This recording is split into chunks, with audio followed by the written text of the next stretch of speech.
In week 2, I found it very interesting when watching the TED Talk by Johan Rockstrom, entitled Let the Environment Guide Our Development.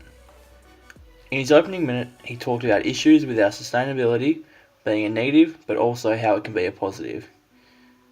This is the first time I've heard someone look at a major environmental issue in this light, and it opens a window for innovation and change for the future. One of the most interesting points I found Johan talking about is the quadruple squeeze that our planet is currently facing. These 4 factors include human growth, climate change, ecosystem decline, and surprise. This surprise dilemma is degradation pressure. In an ever-changing world, our ecosystems are not predictable, and these constant changes can increase environmental pressure that is often irreversible. Humans are not the single reason for all change in the environment. We do need to be aware of what is going on around us, as we do have impact on change. I believe we all have an impact on our environment, however large or small, but everyone's contribution is different, whether it be positive or negative.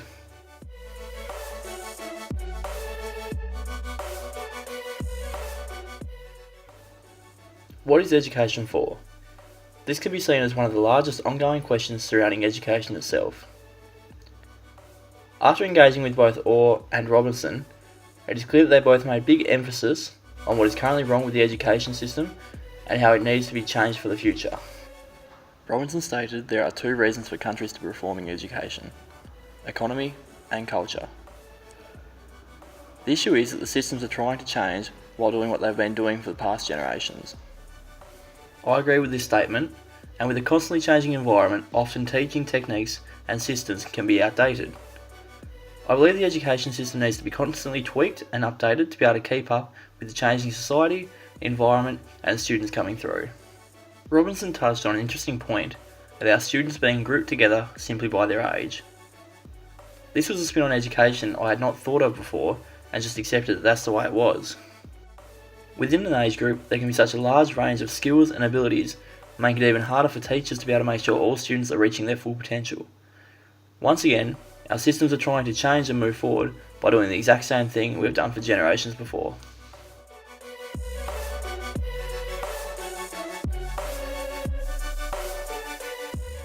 Week 5 looked at linking sustainability into the Australian curriculum and vocational education training. When looking at sustainability prior to this unit, I had not heard of the 9 organising ideas of the sustainability cross-curriculum priority. I found the online activity where we were required to interpret these 9 points into child speak beneficial because everyone has a slightly different way of going about it. This showed me there is not always one correct way to teach this information to students. Having been a student, I believe that education for sustainability is one cross-curriculum priority that can often be left out of the classroom. The Australian curriculum states, sustainability addresses the ongoing capacity of Earth to maintain all life. Being able to include this in a theoretical and a practical part of a lesson is essential for engaging all students. I had never looked into sustainability and vocational education and training prior to this unit. After having a closer look and reading the National Vet Sector Sustainability and Action Plan, I had a much greater understanding of the purpose and principles that create VET. The purpose of this document is to provide a national framework for the vet sector to support the development of a productive workforce as government, individuals, and the wider community moving towards a sustainable economy. My knowledge of VET and sustainability before this was quite minimal. I assumed that there would be some sort of guidelines relating to the practices, but now I've been able to read about the principles, stakeholders, and skills required for sustainability in the workplace.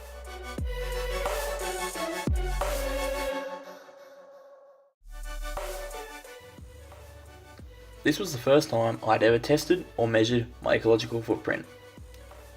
At the start of this unit, I endeavoured to reduce my ecological footprint by reducing my consumption of water and use of transport when walking is a viable option.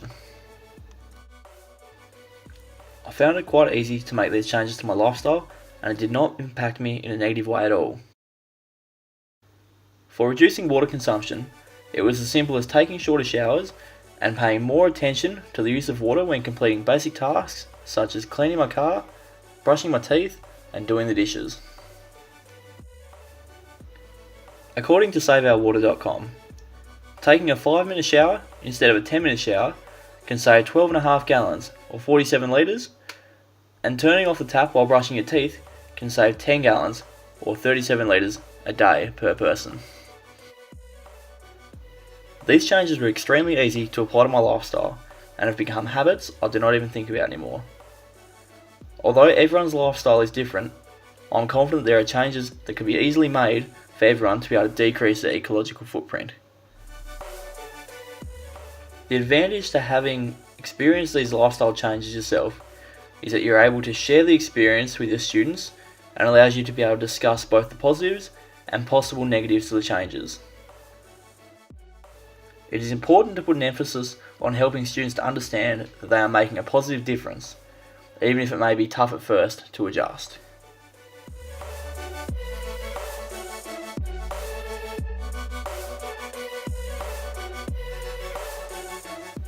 As a pre-service teacher, this unit has helped me to understand the importance of sustainability in the curriculum and applying it to students' classroom environment.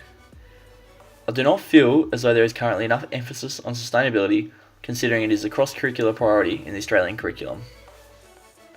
I feel that there is a large place for sustainability, and it is essential for the development of students as they progress and create their own understanding. Sustainability is a cross-curricular priority that can be included in all subjects from science to maths and including health and physical education. As a pre-service health and physical education teacher, ideally I'd love to sit down with teachers from other subjects and discuss how they are including sustainability into their planning.